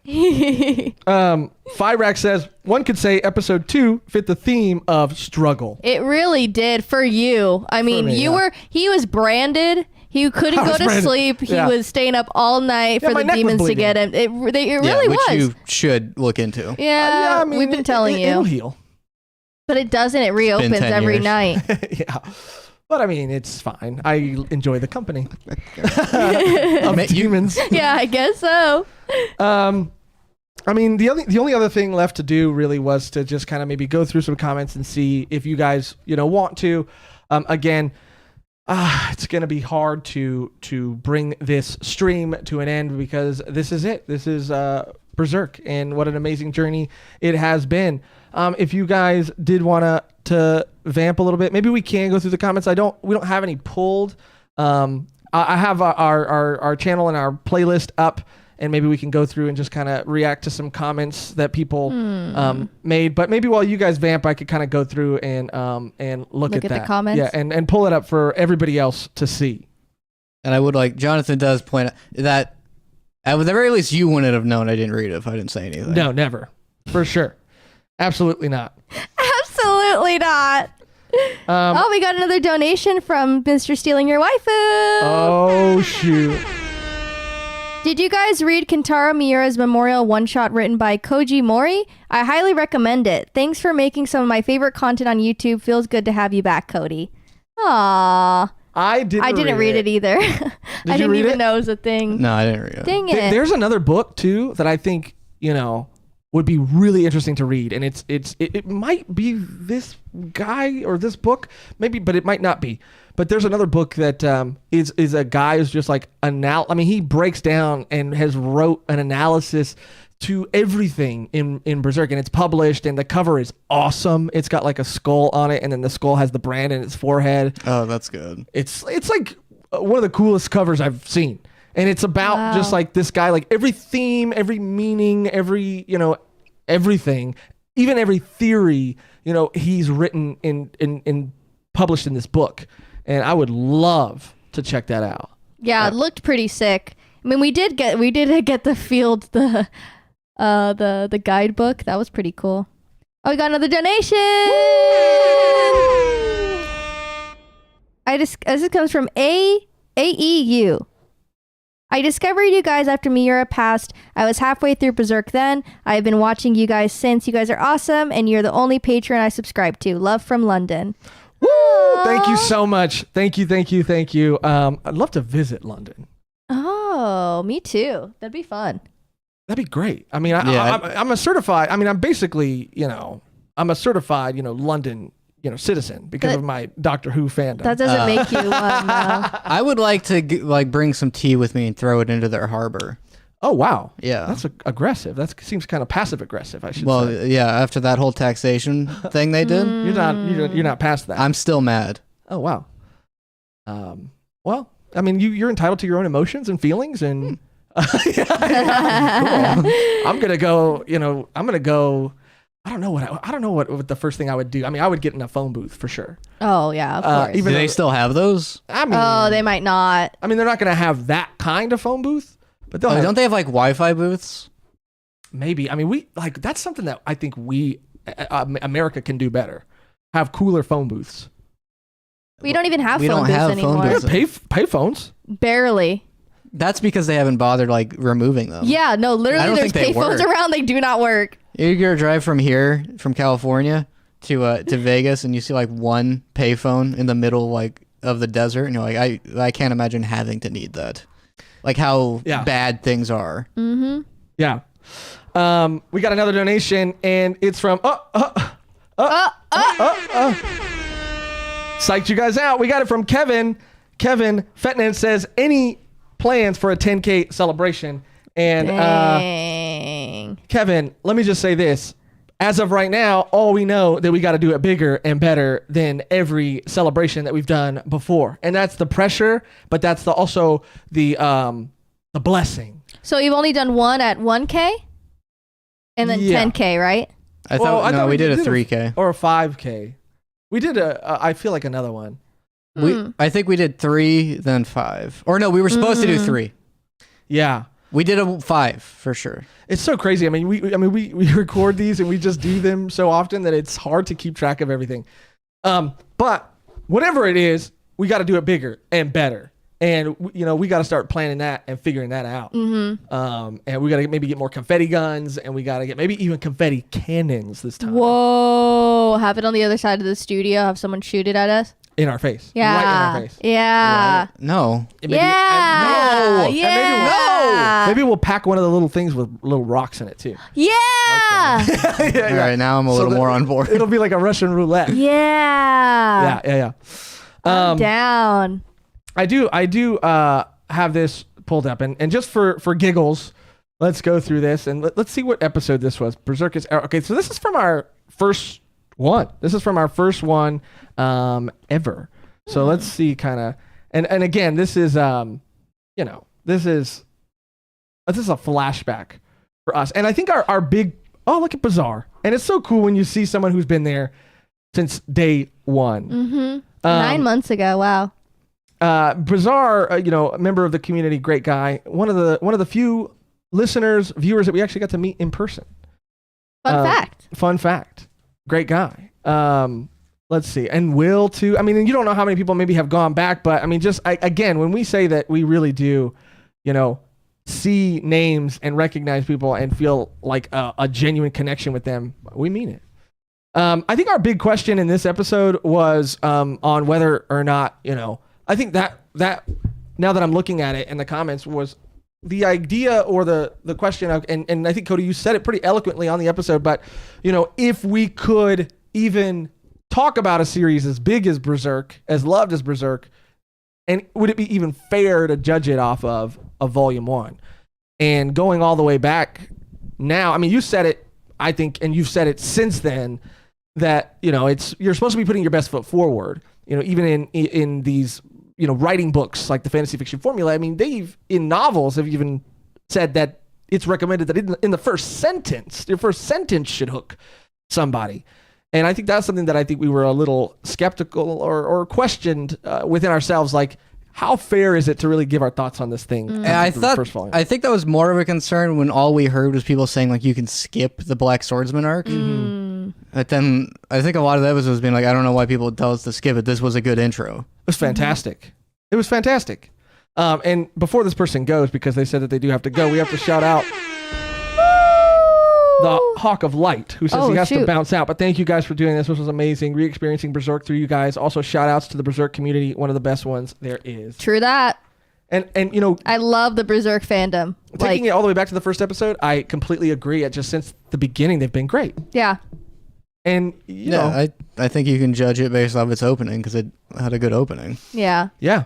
And the opening was great. I think the fans of the series throughout have been great. Everybody has been, really kind, and there are times where if things are misunderstood or mispronounced or it doesn't feel as aggressive as with other fan bases. Yeah, it is aggressive in the sense that there's like, we really want you to understand. Yes, but it's because you're dumb for not understanding or misconstruing it. It's more like we're middle schoolers and then a bunch of cool high schoolers are like, let's show you around.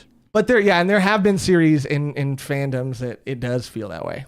I think it's just a more mature story, so maybe it attracts a more mature audience. Oh, that's a good point. Yeah, that's that makes a lot of sense. It has to be that, actually. Yeah. That makes... What's funny too is that we actually planned, and I think we recorded this episode, but we didn't end up releasing it because it was an experimental type of video that we were just trying. And what it basically was Volume 1-star reviews. And the idea behind this video, which I still think is a good idea, it was that we would go on Goodreads or we would go on, these sites. And we would read 1-star reviews that people had left on some of our favorite series like Chainsaw Man and Berserk. And because, the idea was like, that's just what I do is after I find something I like, I look reviews at it. That way I have like a reference in my head the next time I'm like looking at something else. Remember that like, if I listen to these negative reviews, I never would have checked this out. Mm-hmm. Yeah. And what we found is that like, I think the takeaway, and we kind of, and I think the reason we never put that video out is because we kind of figured out what it was by the end of the recording. In the beginning, we were still figuring it out. But what the takeaway from that was, and it reminded me, I was reminded of it because you said that it is a mature story and it has a mature, fan base, is because the only negative reviews were that people were recommending Berserk to just like the wrong people. Just like, no context. No, like they didn't ask them. Like they're like, I said I want to get into manga. Yeah. So my friend recommended me this, and this is brutal and horrifying, and I'm not ready like for it. Yeah, they're like, I don't like gore, I don't like this, and I don't like that. And my friend, said this was the greatest thing of all time, and and I think the takeaway from it was that like, would I say that Berserk is one of the greatest stories of all time? Yeah, but. If you wouldn't recommend it like blindly. If someone says like, I don't like gore, but I've been looking at, or even fantasy, but I've been looking to get into manga, I wouldn't say you have to read Berserk. No, yeah, it's all of the negative reviews were just like, You know, they just told me I have to read this if I want to like manga. Yeah. And it's just like, okay, so the negative review is towards your friend and not towards the series. Yeah. And that was what it was. It's like, you know, because when you read a series as great as Berserk, you want to recommend it to everybody. But just ask someone what they like. It can be the best thing at whatever it is, but if they don't like that thing, it doesn't matter. Yeah. Exactly. And that was like an interesting find. And I still because the negative, even talking about the fan base, even the negative reviews, I was like, yeah, that seems reasonable. Mm-hmm. Yeah, I mean, because, you know, like Joey says, yeah, like Berserk isn't for everyone. You have to be careful who you recommend stuff like that to, because it's also like a series that, you know, can be extremely triggering for some people. Mm-hmm. I never thought I would, but I give trigger warnings to people because it is just like, you need to know this if you're going to go in, like, especially with this kind of story. Yeah. Because it's like, also, it's not just once. Yeah, it's not just once. So like, if that is something that like bothers you, you need to know that going in. Because even for me, you know, I think that my tolerance for that, I, you know, consider it to be, you know, higher than maybe other people. But even for me, there were times that I had to like put it down because it was so intense. And on one hand, that's an amazing thing to be able to accomplish through that medium, through any medium. But also, like, if someone has any experience or trauma with those things, then, I mean, if I reacted that way, not having that, I mean, I can only imagine what that would make someone feel. So as great as this story is, and as important and as beautiful as it can be at times and is, like, just ask. Yeah, it's like, do you like dark fantasy? Yeah. Like, oh no, what is that? It's fantasy, but like all the bad things about life happen. Yeah. Like, oh yeah, like, is it like does it get to that level of, I don't know, whatever series covered, Game of Thrones? Like, no, but horrible. Yeah. Yeah. Berserk. You know, recommend it, but you definitely give a trigger warning. Yeah. That is how I like talk to people. I'm like, oh yeah, I like this. You won't like it. Don't worry. Don't worry. Don't say you'll check it out. It's fine. I just want to tell you about it, and then it's not for you. I know that about you. Yeah, and that was really the only, I think, negative feedback that we saw. And you know, I guess here, you know, at the end, you know, we are kind of at the end. We kind of got through everything. Unless you guys want to go through the chat or anything, or if anybody else in the chat has anything that they'd like to share or anything they'd like to say. I have said it a couple times throughout. I want to give you guys the chance, Megan and Cody, if you have anything to say as well, any sort of closing thoughts. But I just want to say thank you again, and I just want to say that, you know, this series did change my life in a lot of ways, and also just like the way that I, you know, read manga and just like, it inspired me as like a writer, as like a, you know, an aspiring like artist, as like a reviewer, as like everything, and the lessons that it taught me and the community that it allowed us to reach has been so amazing. And so I just want to say thank you. Rest in peace to Miura. Thank you for this masterpiece, and thank you guys for being here with us. And I want to give you guys the floor to say kind of whatever you want to say, and tell people, you know, whatever you're feeling. Yeah, like, I mean, again, this was one of the first like volume dones we'd ever done. So it is just like a kind of this story will always remind me of that time that we spent together going through it, and also like getting to talk with you guys and how positive you guys were and how much we felt so like accepted. Like it was very hard to start like reading this because it was such a huge fan base. It had such a huge, you know, like umbrella of just like, if you don't get this right, you guys are stupid. And we were just so scared that the community would like shun us away from wanting to read this story because we didn't talk as articulately as articulately, is that a word? Articulately? We weren't as articulate. I think you got it right, but now the word has lost all meaning. It has. I can't keep saying it. But there are other YouTubers that do talk about Berserk, and there's video essays on Berserk, and we were like, oh shoot, like what if we don't talk like this? But I think the beauty of what we do is we can talk about these things and have discussions on them and still have fun doing it. And we had a blast. I mean, I loved every moment of this manga, and it just encapsulates like this time in my life and volume 1 podcast for me, and it's super impactful for me. Yeah. Cody? I mean, I think that I'm not gonna say I'm not gonna say anything better than that, which is we do have a question. Yeah, we got another donation, and that comes with a question from Rigoberto. Cody, you want to read it? Would you like a live adaptation? Which is a fun conversation because also who would be in it? And also, like, I have to imagine if there is a live adaptation thing, a lot of stuff just gets dialed down. It always does every time in an adaptation. Timothy Chalamet is Griffith. I'm just kidding. I mean, not bad. As a Cavill, Henry Cavill is Guts. I think Henry Cavill would be a great Guts. He kind of doesn't necessarily have. I mean, you know, from The Witcher, which I haven't seen, but I've seen like footage of. But he can be, you know, gristly, and he can kind of be like grungy, but he still does have this like sort of charm to him, which Guts has too. But I almost want someone a little more rugged. The reason I would like Henry Cavill is I do know that he does get into the things he adapts and stuff, and he will like for The Witcher, he made like arguments for him to do spells more. Yeah, because they were like the writers didn't care. Yeah, so like he would argue to like make it more accurate to the story. So I'm like, okay, well that's a merit for an adaptation actor for me. Yeah. I mean, someone just said like only if Japan does it, the U.S. ruins everything, and that is a very true statement. Thus far, it has not been good. I think that you know, I obviously would like to see a live action. You're absolutely right that it would get dialed down. It has to, in especially if it was made by like Hollywood. There's no way that they're going to be able to handle some of those topics, or even want to go anywhere near some of those topics. And or they'll make it to where they don't do it as bad, and then it creates like this even weirder feeling in your head where they made them not as evil. I mean, like if it was like an HBO Max show, like an HBO show, well, like if it was a show and not like a movie. If it was a show, live action show, like The Witcher 2, I guess, like, you know, long form, maybe. There's just things that I'm like, there's no way they would ever film that. Yeah. Yeah, there's some things I don't think like I could see a tasteful shot of a zoom out of a tent. Yeah. But and then implications through nightmares. Like I don't think it would even. There are ways you can handle it, but it just wouldn't be shot for shot. They just can't. Kind of how they handled it in the movie, the Berserk movies that are animated.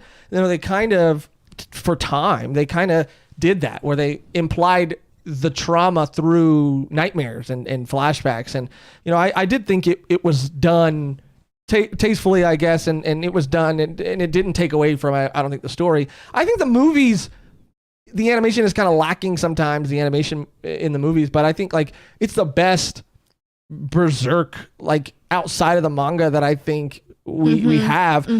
More than a live action, I would really want a good anime. Of course. It's so mind-boggling that doesn't exist, or it's insane that like the last couple minutes or like the last minute of the 2016 version of the anime looks like fantastic.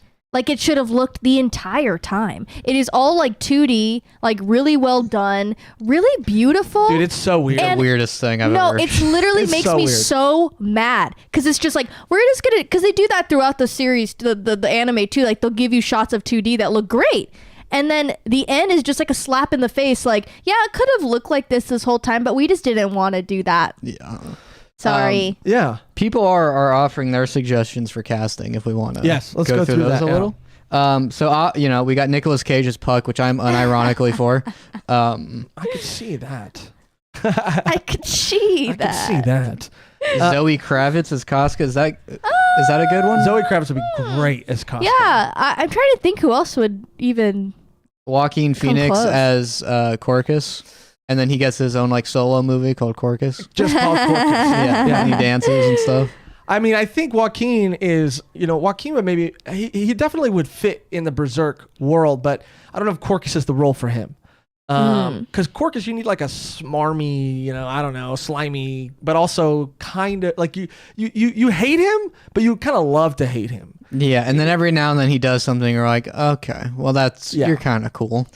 Yeah, so who would be a perfect Corcus? Because, you know, maybe Corcus is harder to cast than Guts. Well, because Guts is like you need a silent like weight to you in everything you do. But Corcus, like that's nuanced. That's too nuanced for most people, you know? Yeah. I think Cody, I think, and shout out to Red Hood for saying this. Cody, I think, we all know who needs to be Guts, and it's Tom Holland. And I know that you would absolutely love it. And yeah. And I think oh geez, Mr. Griffin. yeah. No, I think Henry Cavill's probably the closest to Guts. There should just be a type of actor whose their specialty is adapting works. Yeah. I think the casting department, like, that's the thing. Like, we can get into it. Like, there were like the casting for the One Piece live action. Like, I haven't seen any footage or any wardrobes or anything. But I think the casting, like the cast looks great so far. I mean, like from what I've seen. Yeah. So, if that ends up being any kind of good, then the casting director for that show should get on a Berserk casting. Should get hired as that. Jason Momoa as Guts, someone just suggested. No? I don't hate it. I don't that hate was it. a hard no. I don't hate it. Jason Momoa, I can't I don't see love it. But How about Jason Mimosas and we get bottomless. we get brunch. Yeah. Bottomless. How about, and how I think about back from like Down.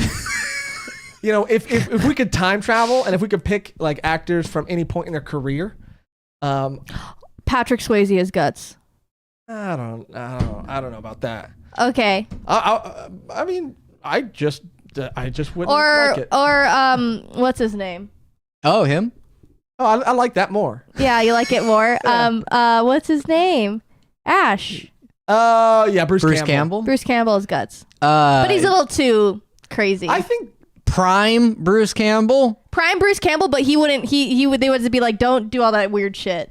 Just be. You'd have to be the straight man. I don't know if he can handle that. Bruce like Campbell Nicolas from Cage, the first he can't, Evil Dead. He can't not yell in every movie he's in. Nicolas Cage. Like he always has to have a scene where he's just like yelling at a very loud volume. It's just who he is. Adam Sandler is Corcus. Oh my gosh. We get the whole what is it? Adam Sandler. We get Chris Rock. Yeah, Rob Schneider, like David Spade. All of them are just Band of the Hawk members. Chris Farley as the big guy. Yeah. Oh, yeah. If they're in the background the whole time, that'd be pretty funny. Yeah. But speaking of like Chris Farley and being able to like pick actors like from their prime too, I think that a young Shia LaBeouf would have made a good Isidro. Yes. I think that would have been cool. Yeah, that would have been sick. That would have been cool. I'm trying to think who would make a good Shirke though. That's tough. That is tough. Or even Far. I mean, maybe like Dakota Fanning, like young Dakota Fanning. No, I could maybe see it. Yeah. Yeah, I don't know enough child actors. Or maybe I was thinking I forget her name always, but she's in Split. Oh yeah, she would be a good Farnese. She'd be a great Farnese. Yeah, she really, really would. Wow. Yeah. Hell yeah. Carbon Soda said Danny DeVito as the nose monster, but also Danny DeVito as the guy in the Black Swordsman arc who helps him out. Yes. Oh, Vargas. Was that Vargas? Yeah. No, wait. No, I don't think that was Vargas. I think that was. I forget his name. Maybe it was. Vargas sounds more right. Vargas. Yeah. Yeah. Someone says Zendaya as Casca. Michael Cera as Skull Knight. Perfect. Tim Allen is Corcus, and he accidentally kills the real Corcus, so he has to wear his pants, and he has to be the real Corcus from Will. Absolutely. Start writing that now. His name is Schnoz.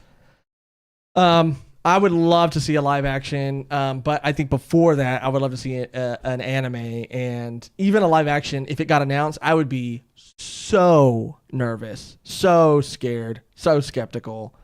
I just want an anime. I mean, I'm sure we'll get it. Who's Freya Allen? I don't know. Let me look up Freya Allen.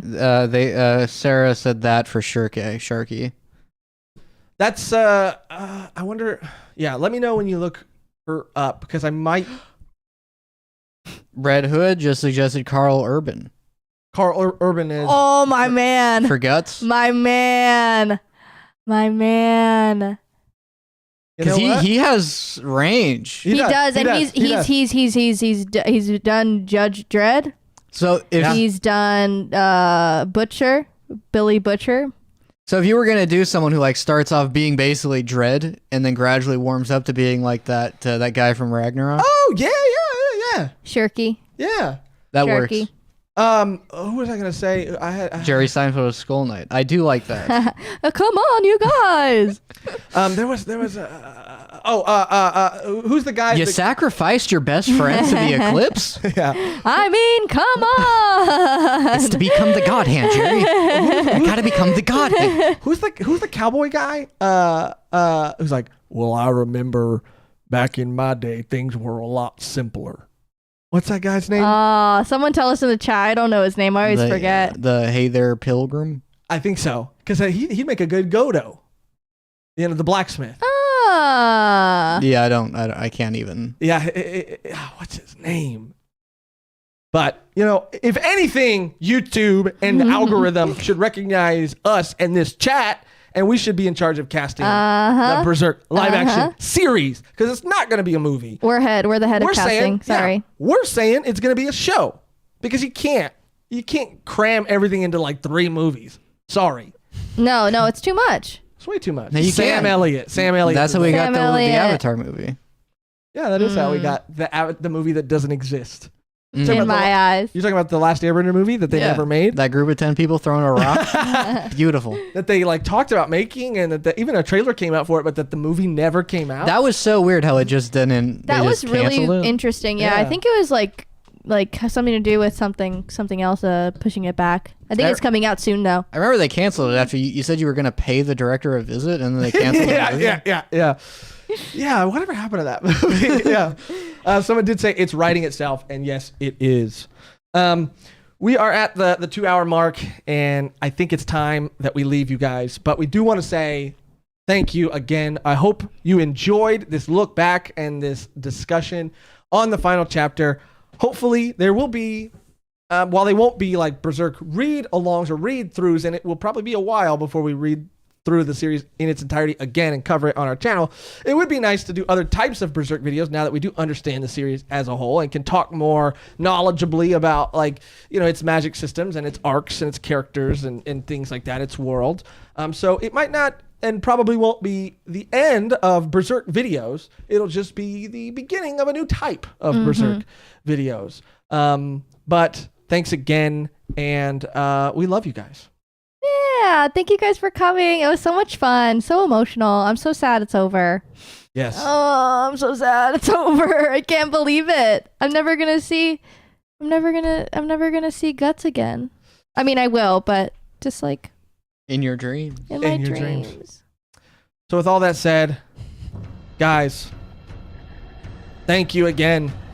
And remember, we'll see you in our next video. But until then, struggle on.